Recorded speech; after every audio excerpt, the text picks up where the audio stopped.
كل نفس ما عملت وهم لا يظلمون. وضرب الله مثلا قرية كانت آمنة مطمئنة يأتيها رزقها رغدا من كل مكان فكفرت بأنعم الله فأذاقها الله لباس الجوع والخوف بما كانوا يصنعون. ولقد جاءهم رسول منهم فكذبوه فأخذهم العذاب وهم ظالمون. فكلوا مما رزقكم الله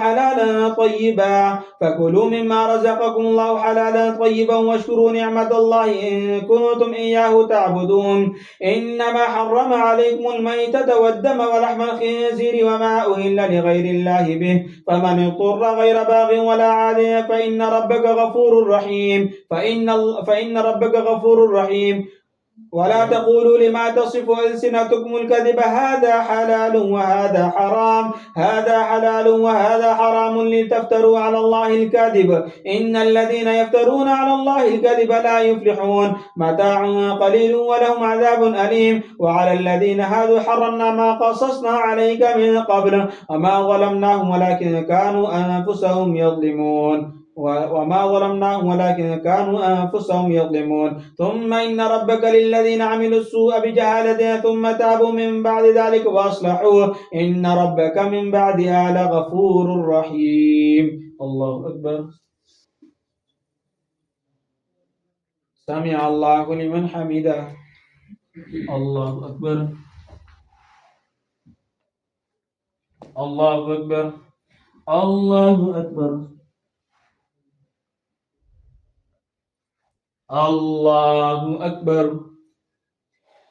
الحمد لله رب العالمين الرحمن الرحيم مالك يوم الدين إياك نعبد وإياك نستعين اهدنا الصراط المستقيم صراط الذين أنعمت عليهم غير المغضوب عليهم ولا الضالين.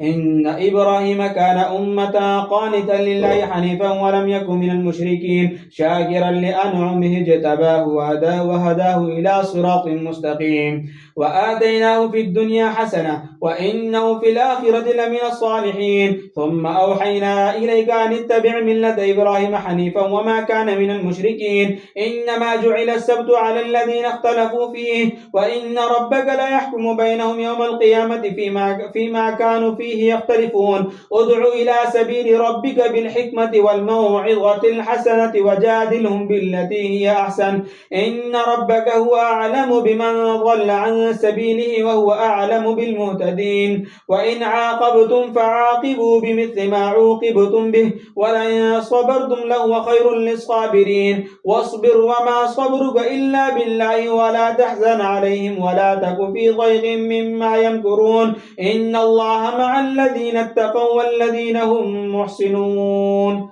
الله أكبر. سمع الله لمن حمده. الله أكبر. الله أكبر.